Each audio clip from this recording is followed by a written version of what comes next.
Assalamualaikum warahmatullahi wabarakatuh. Kami dari kelompok 7 yang beranggotakan yang pertama Luqmanul Hakim, yang kedua Hilyatul Mila, kemudian yang ketiga Maidatur Rahmah. Di sini kami akan mempresentasikan sumber hukum Islam yang diperselisihkan. Bagian 1, istihsan dan maslahah mursalah.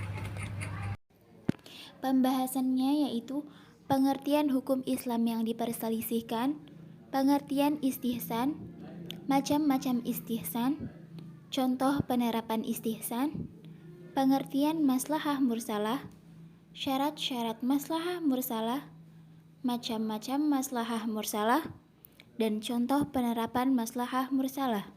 Pengertian hukum Islam yang diperselisihkan. Sumber hukum Islam yang diperselisihkan atau tidak disepakati adalah sumber-sumber fikih selain Al-Quran, As-Sunnah, Ijma', dan Qiyas. Disebut mukhtalaf atau diperselisihkan karena tidak semua mujtahid menjadikan sumber-sumber ini sebagai rujukan dalam berijtihad.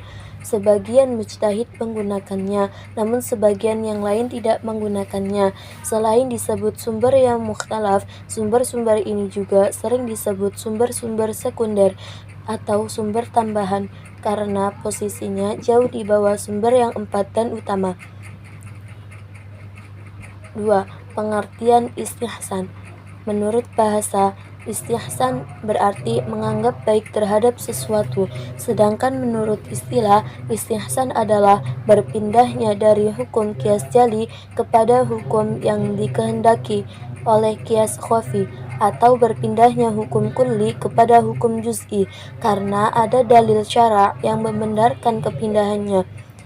3. Macam-macam istihsan. Di antara macam-macam istihsan yaitu yang pertama, mengutamakan qiyas khafi daripada qiyas jali. Yang kedua, berpindah dari hukum kulli kepada hukum juz'i. Contoh penerapan istihsan. Menurut kaidah umum, jasa pemandian umum itu harus jelas, yaitu berapa lama seseorang harus mandi dan berapa liter air yang dipakai. Akan tetapi, apabila hal itu dilakukan, maka akan menyulitkan bagi orang banyak. Oleh sebab itu, para ulama sepakat menyatakan bahwa boleh menggunakan jasa pemandian umum sekalipun tanpa menentukan jumlah air dan lamanya waktu yang dipakai. Contoh yang kedua, Nabi melarang menjual sesuatu yang belum ada. Dalam hal ini termasuk ijarah, musaqah, dan muzara'ah.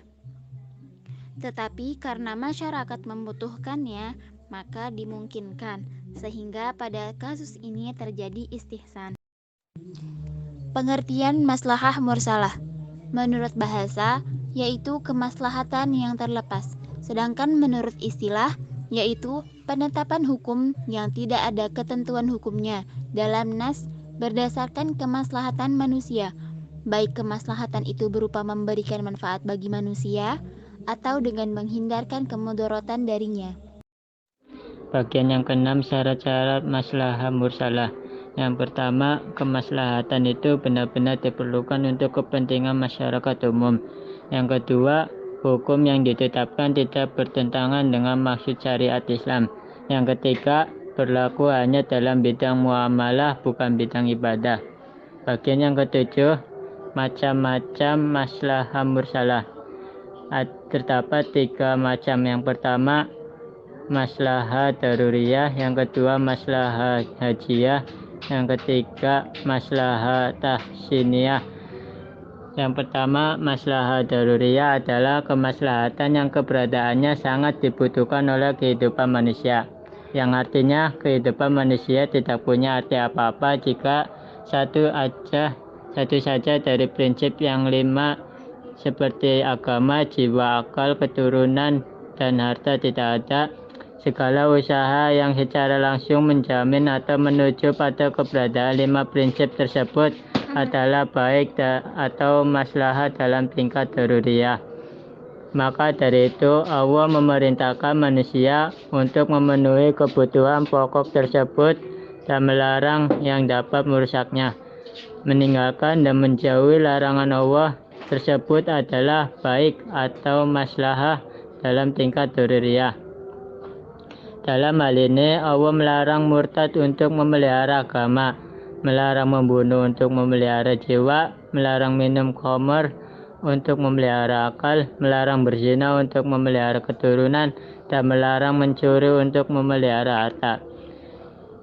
Maslahah yang kedua yaitu hajiyah, adalah kemaslahatan yang tingkat kebutuhan hidup manusia kepadanya tidak berada pada tingkat daruriyah.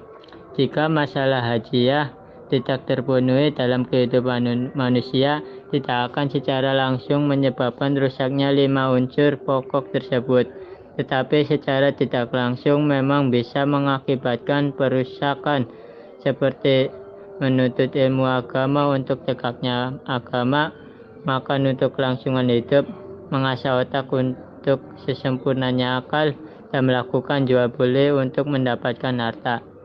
Masalah yang ketiga, masalah tahsiniyah.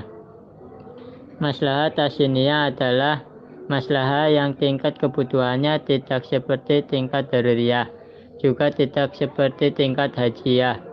Namun kebutuhan tersebut perlu dipenuhi dalam rangka memberi kesempurnaan dan keindahan bagi hidup manusia, seperti menutup aurat dalam berpakaian, memelihara makanan yang baik, memilih makanan yang baik, dan lain-lain.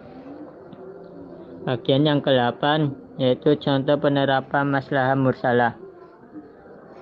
Misalnya, kita menaati peraturan lalu lintas dengan segala rambu-rambunya.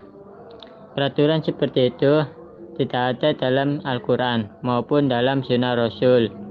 Namun, peraturan seperti itu sejalan dengan tujuan syariat Islam, yaitu untuk melindungi keselamatan diri sendiri dan juga keselamatan masyarakat lain, dan juga bisa menyelamatkan harta.